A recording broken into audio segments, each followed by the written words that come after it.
All right, so let's talk about Serendale is dead to me.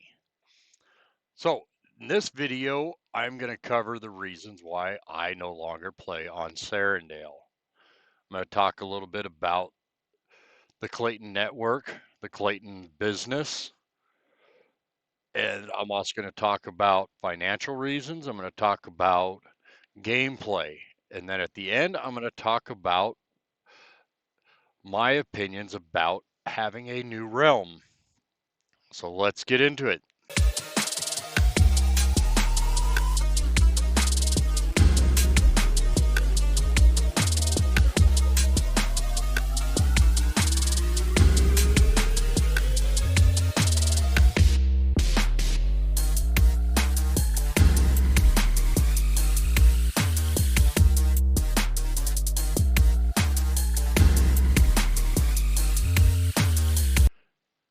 All right, so Serendale is dead to me.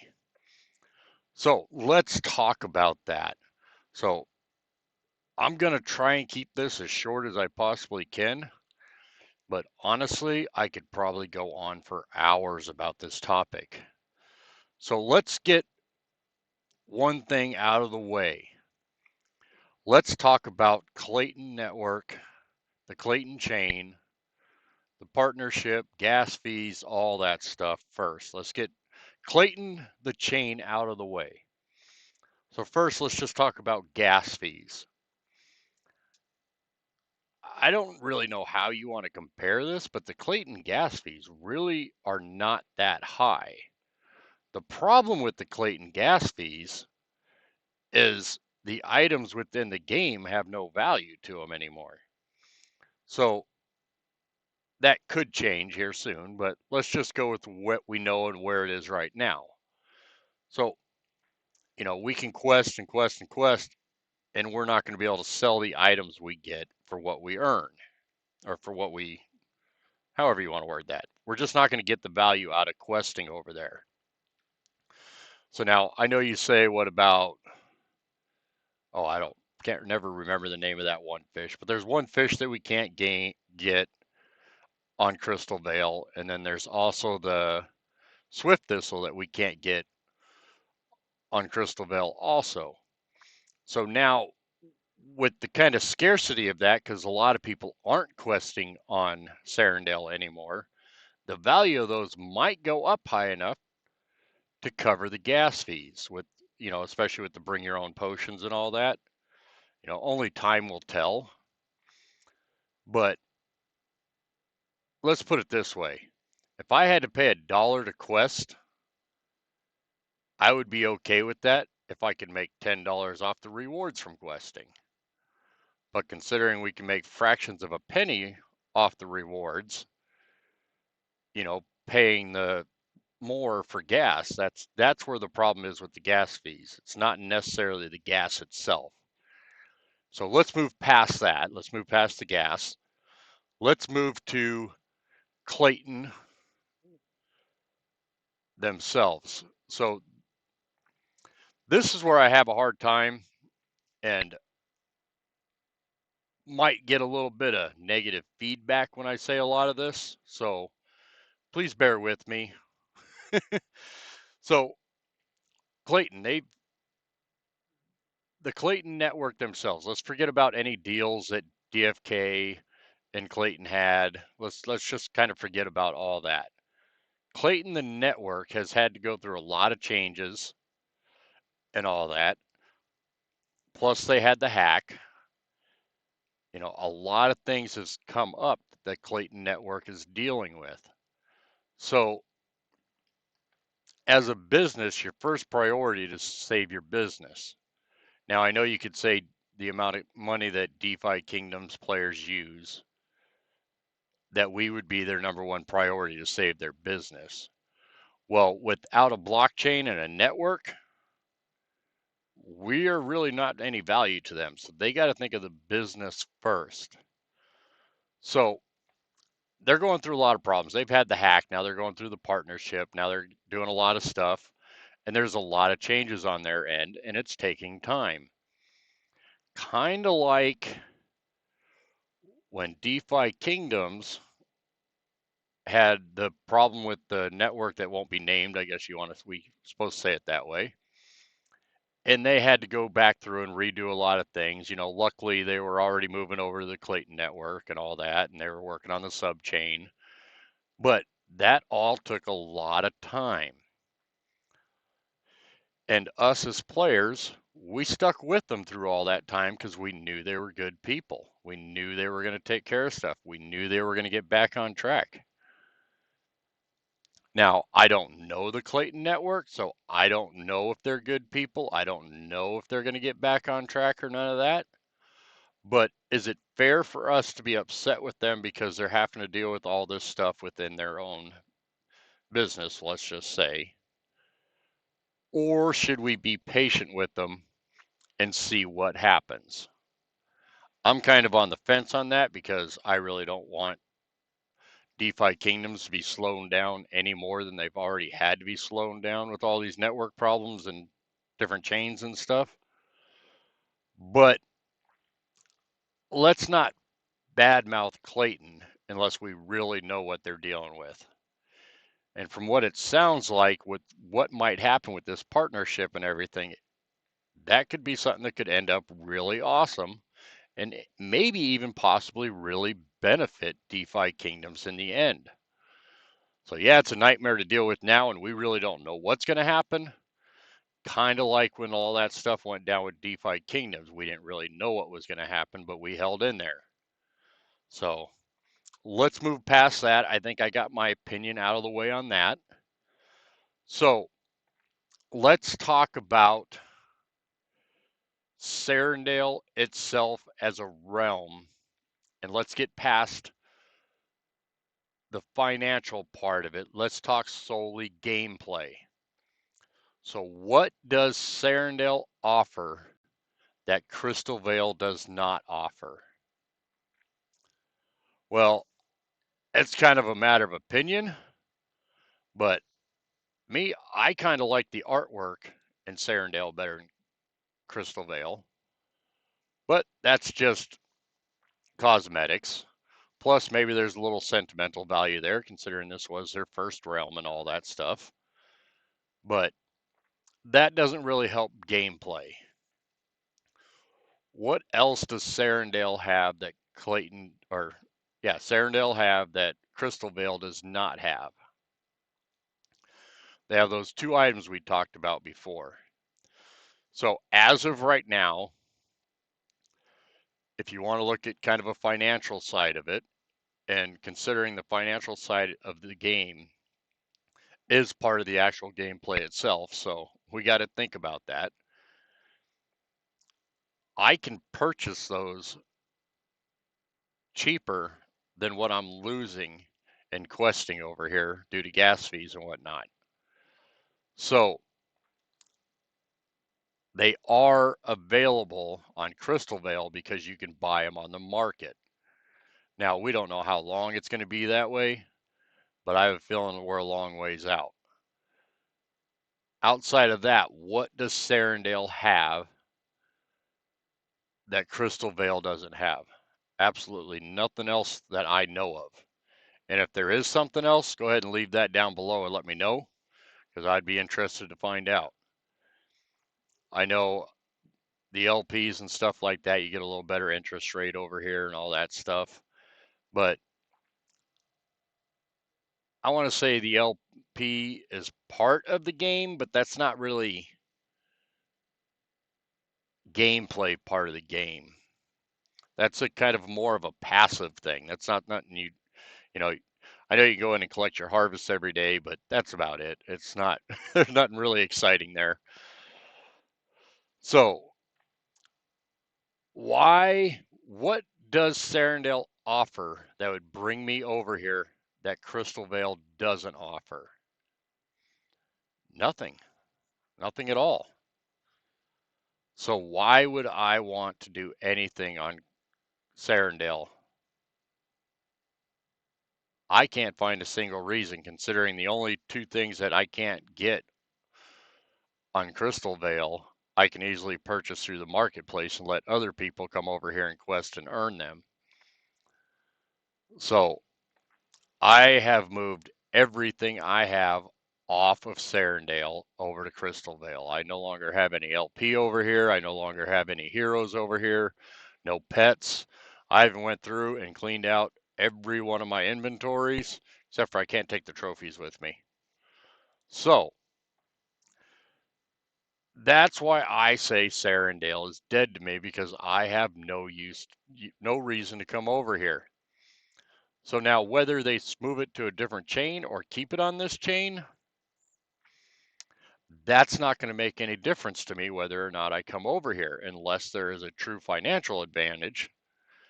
And that is part of the gameplay, is to be able to make money so you can get more, blah, blah, blah. Just kind of like when you play your other games. Let's use the infamous World of Warcraft. We farmed so we could get items, so we could build potions or whatever we needed, armor repairs and all that stuff, so we could go on the raids we wanted to go on. It's kind of the same thing in this game here. I wouldn't go outside of Orgrimmar and slaughter boars all day long to get meat that I can buy for pennies.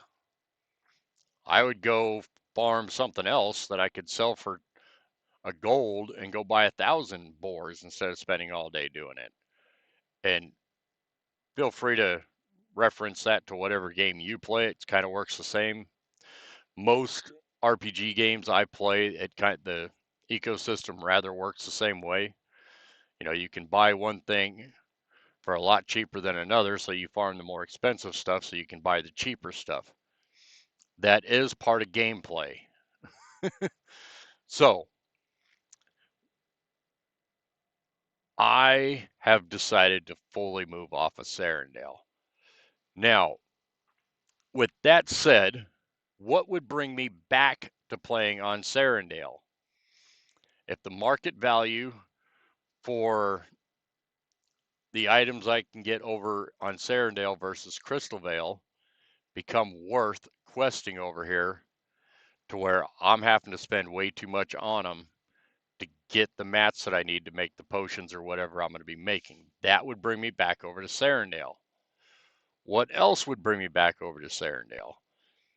Well, if I had the heroes to do it, I would duel on Serendale. But I don't really want to leave heroes on Serendale just for duels. I don't want to bridge them back and forth or any of that stuff. To me, it's just not worth it to get the dual rewards over here. Now, with the new rings and all that other stuff that you can get through dueling, it might be something I might end up doing again in the future, is coming over here and doing duels over here. Now, what else would bring me over here? One other thing that's really big and important to think about when you're thinking about leaving Serendale is summoning. And I do a lot of summoning. So currently I'm not doing any summoning, but when I start summoning again, I will probably be summoning on Serendale. So it's not fully dead to me for that one reason and that one reason alone. And that could even change based on the bridging fees, because bridging is getting mighty expensive. So far, bridging heroes and all that back and forth is not that bad. So let's not get carried away with talking about those bridging fees. Now, that is pretty much sums it up for why Serendale is dead to me. So I do want to kind of talk about one other thing that people have been talking about, as about moving the Serendale realm. I don't think we're near, in my opinion, I don't think we're at that point to where we need to move the realm yet. Outside the fact that there's no reason to play over here, at the same time, there's really no reason to move the realm unless we have plans for something that we need to build on here. And if that's the case, what would the difference be moving the realm to have to recode everything to whatever programming or however any of that works to a different realm versus just building a new realm. And this might just be my very basic understanding of how all this works, but I think building another realm on another blockchain, the only difference between moving one from one realm to the other realm versus just starting a whole new realm would just be the artwork that they would have to do to make the difference. So I think we're a long ways away from needing another realm. Let's get a lot of other stuff done first. But I think just leave Serendale where it's at. Let's give Klaytn a chance. Let's see what they end up pulling out of their ass and what happens. The same as we gave DeFi Kingdoms a chance to get things squared away and back on track. Let's do the same with Clayton. Now, that's just my opinion, and that could change depending on what a lot of things happen. So, the other thing I want to kind of talk about is there's been some talk about building a realm on the Ronin network. So, I spent a lot of time dealing with Axie Infinity. I'm very familiar with the Ronin network. I really like Jiho and all those guys over there at the Axie Infinity team. Those guys are all hard workers. They communicate on a regular, not as much as DeFi Kingdoms does, but they do communicate a lot. And another advantage of using the Ronin network would just be the access to the amount of players they have in Axie Infinity. I know Axie Infinity died off just like every other game died off in the bear market, but they still have a very large community over there. The one downside that I see, and I don't know how DeFi Kingdoms would overcome this. I'm assuming they would figure something out. But the Ronin network is not available on MetaMask or any of that. You have to have a Ronin wallet. See up here, you got the MetaMask. In order to deal with Axie Infinity, you also have to have a Ronin wallet, which, do I not have it downloaded on this one? I got the extension on there. Yeah, there we go. So,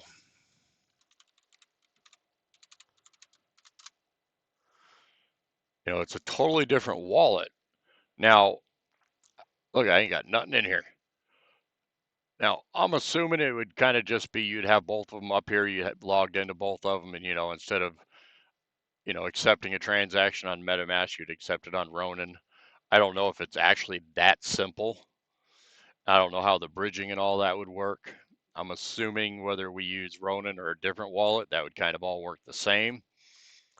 My only thing is, since you can't get Ronin on MetaMask, and this might have changed since last time I really looked at it, you might be able to get it on MetaMask now. I don't think so, but that might be possible. But now we're talking about another chain that we can't have on Harmony, on the Holiday wallet. So that could be another situation also. Outside of that, I have never had a problem with the Ronin network. I've never had, failed transactions. Bridging was always fairly simple. I could send stuff straight from the Ronin wallet to Binance, all that good stuff.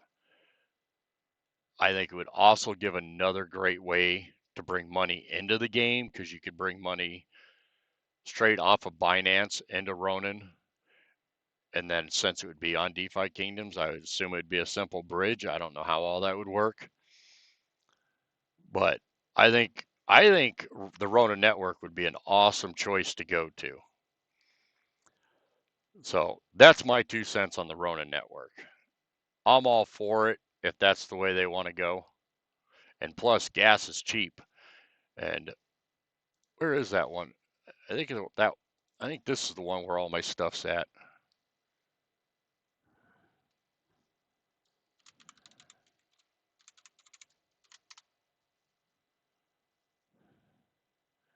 Yeah, I got some in here. But with owning certain axes, I actually get free gas every now and then. because I own certain axes. So like if I want to, I don't have nothing I can exchange. But like, let's say I want to move one axie to another wallet or something like that. I get free transfers and all that because I own certain wallets. So that does open up the thoughts that you could possibly have opportunities like that. So just thoughts. So I think I will leave it here. Tried to make this short. I don't want to get too much into details on a lot of things, but I just really think that right now, leave Serendale alone, leave the Klaytn network alone. We have enough stuff to work on with DeFi Kingdoms to keep us busy without worrying about all that. Let's not worry about a different realm. I know everybody wants a new realm. I think it would be cool as hell.